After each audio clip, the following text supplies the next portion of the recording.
So Ken is asking me, David, how can I grow my service-based business? I've been doing it for a while, but I just feel a bit stuck and I don't seem to have enough customers and clients. I don't really have people coming in. I'm worried about my business, whether it will last.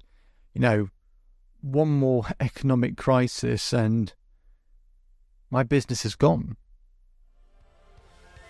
Welcome to the Self-Belief Chief podcast. You're here with David Holman. Make sure to subscribe to the podcast if you haven't done so already for the latest information, research, conversations on self-belief. And let's begin. Ken's worrying about his business. He's anxious and stressed, as many people listening will be able to relate to this, how difficult it is to run a service-based business, to be able to help and provide value for other people, which is what we ultimately want to do, but we've got to bring in the money. We've got to make the money. We've got to have a business growing, don't we? So he's struggling with his business, and I really want to go back to basics with him. I really want him to understand what it is he's ultimately trying to do. So I asked Ken, who is your ideal customer? Ken thinks about it and he goes, it's anyone who's got an interest in this area, in this thing that I do, and anyone who has an interest in, anything to do with health. I said, Ken, who is your ideal customer? He tries to answer again with the same level of hesitation and spluttering. So I ask him again. What becomes clear is Ken doesn't know who his ideal customer is. And if you don't know who your ideal customer is, then what are you aiming all your services at? The biggest issue I see with a lot of service-based businesses is they fall in love with their business. They fall in love with their products and services instead of falling in love with their ideal customer. That's who you've got to fall in love with. You've got to fall in love with who they are, what they value and what they need. But too many people kind of design a product that looks cool to them and they get really excited about it, passionate, and then they go and do that. But it's not necessarily what the ideal customer wants. Now, I made this mistake in my business for years. So I'm not trying to say this from a point of, I know everything. I'm saying this from a point of extreme pain and failure, where for years, people just didn't know about my business because I didn't know how to position myself well enough, because I didn't really know who my ideal clients were. The first program I designed was about dealing with heartbreak. I knew it, I understood it, but I then spent 6 months researching, really deep dive research. I would go on, I do everything, like, for example, going on Amazon, finding any books about heartbreak, then reading all the comments that people put about those books. What's the language they're using? What are they talking about? What do they need? What do they want? What do they value? And finding the common denominators. Right? What's the worst thing they're going through? Right? What's the thing they ultimately want? And what I started to find was people going through heartbreak, their biggest fear is ending up alone. It just kept coming up.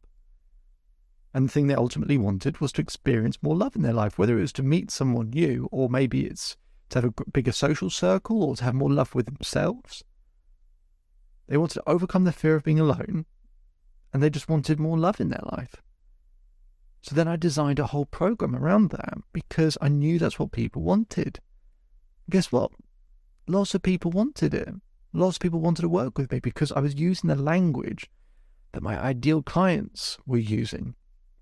Coupled with my own personal experience, I knew the language very well, very intimately.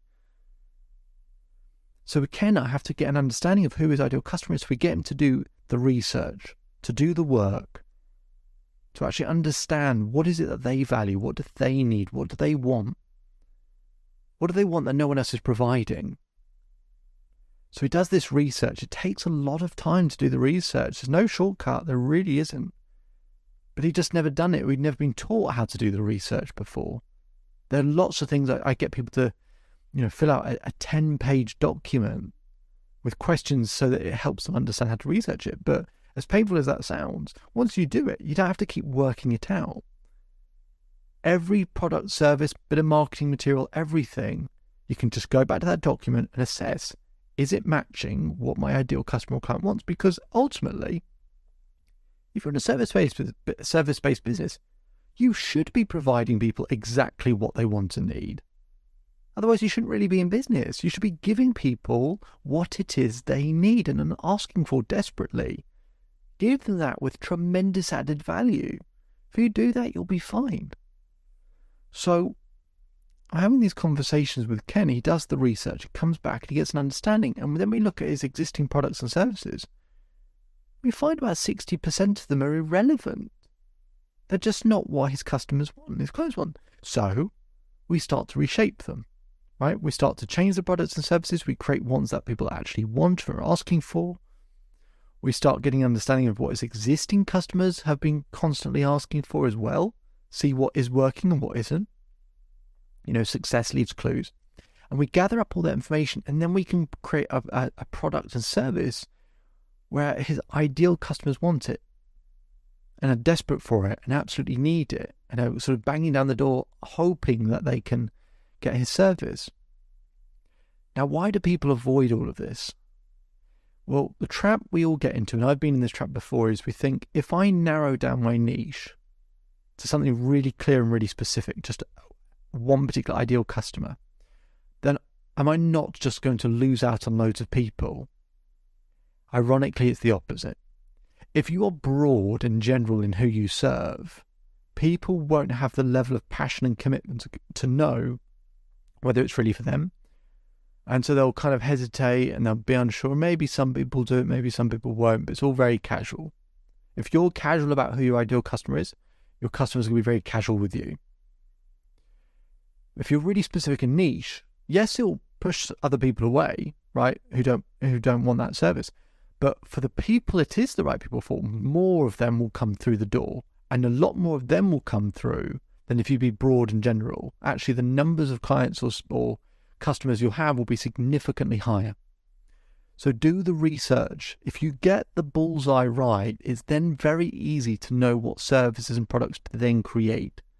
If you do that, there's an infinite amount of growth that's then possible for you, and that gives you the best chance of succeeding. And then once you nail it with one niche and you're getting that right, in the future, you can then move to another niche, right? You can keep that one niche going that's working, leave that alone, and then you can move to another sub-niche or another niche and start working on that so you can open up your product line. But don't go too broad too quickly. Be nice and specific at the start, or if you're struggling, be nice and specific.